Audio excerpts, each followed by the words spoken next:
Subscribe करा मनीज recipe या cooking चॅनलला आणि बेलच्या चिन्हाला प्रेस करा, याने तुम्हाला माझ्या नवीन नवीन रेसिपीचं नोटिफिकेशन मिळेल आणि तुम्ही माझी एकही नवीन रेसिपी मिस नाही करणार। आज मी इथे तुम्हाला आलू मेथी एकदम झटपट बनणारी भाजी आहे आणि टेस्ट याची खूप छान लागते। जसं आपण भाज्यांमध्ये कसुरी मेथी वापरतो त्याच्यापेक्षा ताजी मेथी वापरून पण ही भाजी खूप छान लागते। टिफिनसाठी पण बनवू शकता किंवा वरण भातासोबत पण ही भाजी खूप छान लागते। एकदम कमी सामानांमध्ये ही भाजी बनते। ती रेसिपी आपण चालू करूया। त्यासाठी साहित्य काय लागतं ते आपण बघून घेऊया। पहिले तेल लागेल इथे आपल्याला 1 ते 2 चमचे। त्यानंतर बटाटे उकडून ठेवलेले आहे इथे मी आणि चिरून ठेवलेले आहे फोडी। उकडलेले नसतील वापरायचे तुम्ही साधे पण वापरू शकता, पण शिजायला वेळ लागतो। आणि मेथी घेतलेली आहे, मेथी आणि बटाटे सम प्रमाणात घेतलेले आहे मी। त्यानंतर फोडणीमध्ये घालण्यासाठी आपल्याला जिरे लागणार आहे, फक्त जिरे वापरायचे, मोहरी वापरायची नाही आहे। अर्धा चमचा जिरे, 1 ते 2 चमचे तिखट आणि हळद एवढंच आपल्याला लागणार आहे 3 आयटम फोडणीसाठी।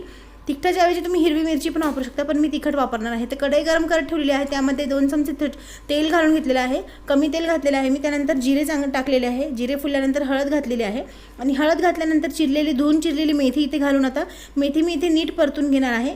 आणि मेथी थोडीशी मी हाय फ्लेमवर मोठ्या गॅसवर परतते आहे, म्हणजे त्याला वास चांगला लागतो, मग फ्लेवर चांगला येतो। आणि मेथी लवकर पाणी सुटण्यासाठी मी त्यामध्ये आत्ताच मीठ घालून घेणार आहे भाजीला। तुम्हाला असा अंदाज जमत नसेल तर तुम्ही नंतर पण मीठ घालू शकता।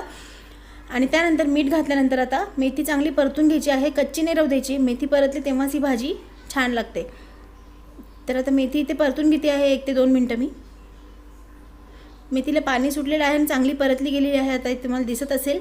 त्यामध्ये आता आपण हळद तर घातलेली आहे, तिखट घालून घेऊया। इथे तुमच्या चवीनुसार तिखट घालायचं आहे, मी 1.5 ते 2 चमचे इथे तिखट घातलेलं आहे। मिरची पण तुम्ही हिरवी मिरची वापरू शकता तिखटाच्या ऐवजी। आणि त्यानंतर उकडलेले बटाटे इथे घालून याला मी आता मिक्स करून घेणार आहे। मीठ आपण ऑलरेडी घातलेलं आहे, सगळं मीठ हे बटाट्यांमध्ये उतरलं पाहिजे, त्यासाठी याला एकदम व्यवस्थित बराच वेळ तुम्हाला चमच्याने बटाट्याला मिक्स करून घ्यावं लागेल, म्हणजे तिखट मीठ आणि हळदीची कोटिंग त्या बटाट्याला पण नीट व्यवस्थित बसेल आणि सगळं त्यामध्ये मुरेल व्यवस्थित। नाहीतर मग तुम्ही बटाट्यांना थोडंसं चमच्याने असं कापल्यासारखं करून किंवा मॅश करून तिथल्या तिथे चमच्याने मिक्स करून घेऊ शकता। नीट व्हिडिओमध्ये दाखवते मी तुम्हाला। अशा पद्धतीने चमच्याने दाबून तुम्ही बटाटे थोडेसे कुस्करल्यासारखे करून घेऊ शकता, त्यात सगळे मसाले मुरले जातात नीट मग। आणि पटकन बनणारी भाजी आहे, फोडणी घातल्यानंतर 1 ते 2 मिनिटातच ही भाजी सगळी मिक्स होऊन एकदम छान बनते। आणि फ्लेवर याचा मेथीमुळं आलू मेथीचा खूप छान लागतो।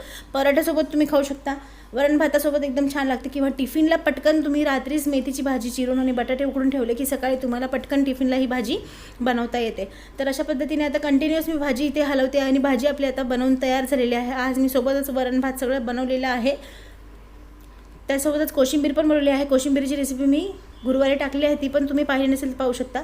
बटाट्याच्या भाजीची ही रेसिपी बघू शकता, एकदम टेस्टी, एकदम छान, हॉटेलपेक्षा पण छान झालेली आहे। हॉटेलमध्ये मिळते ही भाजी, पण त्यापेक्षा पण घरीची भाजी छान बनते। रेसिपी आवडली असेल तर नक्की लाईक करा, कमेंट करा, शेअर करा आणि मनीज रेसिपी या मराठी कुकिंग चॅनलला सबस्क्राईब करायला विसरू नका। तोपर्यंत भेटूया पुढच्या एक छानशा नवीन रेसिपीसोबत। Bye bye.